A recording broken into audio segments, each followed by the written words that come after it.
আমরা যারা ল্যাপটপ বা ডেস্কটপ চালাই তাদের জন্য এই ভিডিওটি। অনেক সময় দেখা গেল ল্যাপটপ বা ডেস্কটপ অনেকদিন চালানোর পরে অনেকটা স্লো হয়ে যায়। সেটি স্লো হওয়ার অনেকগুলো কারণ আছে। ভাইরাসের কোনো ইফেক্ট করলে সেক্ষেত্রে হয়, বা ল্যাপটপের র্যামে যদি প্রবলেম হয় সেক্ষেত্রে হয়, বা উইন্ডোজে কোনো প্রবলেম হলেও কিন্তু এই সমস্যা হয়। আমরা যদি উইন্ডোজ দেওয়ার পরে দেখি একই প্রবলেম, তাহলে আমরা র্যামটি চেক দেবো। এই র্যামটি কীভাবে চেক দেবো এই ভিডিওতে আমি দেখাবো যে র্যামটি ঠিক আছে কিনা। আমার এখানে 4 GB র্যাম মোটামুটি ভালো স্পিডে চলতেছে, কিন্তু অনেকদিন যাবৎ স্লোটি কী কারণে সেটি আজকে দেখব।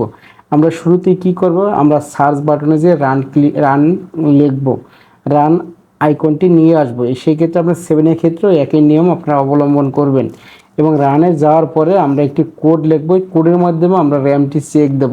আপনার যদি অপারেটিং সিস্টেম যদি উইন্ডোজ 10 হন এইভাবে করবেন, যদি 7 হয় আপনি একইভাবেই রান আইকনের উপর ক্লিক করে আপনি এখানে কোডটি লিখবেন। কোডটি হচ্ছিল স্ক্রিনে লেখা আছে, তারপর আমি বলে দিই mdsched.exe। এরকম আসার পরে এরকম একটি অপশন আসবে। এখানে দেখেন দুটি লেখা আছে। যদি আমি এটি চেক দিতে চাই তাহলে রিস্টার্ট দিতে হবে, রিস্টার্ট দিলে অটোমেটিক সে রান করবে। এবার যদি আমি পরে করতে চাই, অর্থাৎ আমি যদি আমি এটি চেক দিতে চাই সেক্ষেত্রে কিন্তু এখানে ক্যান্সেল দেওয়া যাবে। এবং আমি এখনই করবো, তাই আমরা এটা ক্লিক করলাম, রিস্টার্ট দিল।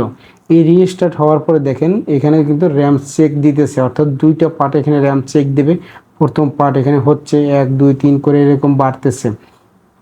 আসলে আপনাদের একটু বলে রাখি, এটি চেক দেওয়ার কারণ হচ্ছিল যে অনেক সময় আমাদের যদি মেশিন স্লো হয়ে যায়, এই স্লো হওয়ার একটা অন্যতম কারণ হচ্ছে র্যামে যদি কোনো প্রবলেম থাকে। এই র্যামটি চেক দিলে কি হবে, যদি আপনার যদি র্যামে কোনো প্রবলেম থেকে থাকে তাহলে কিন্তু এখানে মেসেজ দিয়ে দেবে, এরর একটা মেসেজ দেবে যে আপনার র্যামে প্রবলেম আছে কিনা।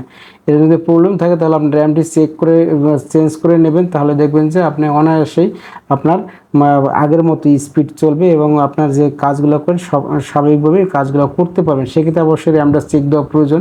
এরকম আপনার প্রথম পার্টের র্যামটা চেক হচ্ছে এবং দ্বিতীয় পার্টের র্যামটাও এরকমভাবে চেক হবে। চেক হলে কি হবে, যে কনফার্ম হবে যে আপনার র্যামটা ঠিক আছে কিনা। যদি ঠিক না থাকে অবশ্যই এটা চেঞ্জ করবেন। টোটাল চেক দেওয়ার পরে এরকম কোডের মাধ্যমে চেক দেবে, একটু সময় নেবে, আমি একটু তাড়াতাড়ি দেখাচ্ছি এই কারণে। সময় নেওয়ার পরে আপনি এটা রিস্টার্ট নেবেন, রিস্টার্ট নেওয়ার পরে নর্মালি যদি ওপেন হয় তাহলে ধরে নেবেন যে আপনার র্যামটা ঠিক আছে। আর যদি মনে করেন এরর দেয় তাহলে বলবেন যে র্যাম ঠিক নেই।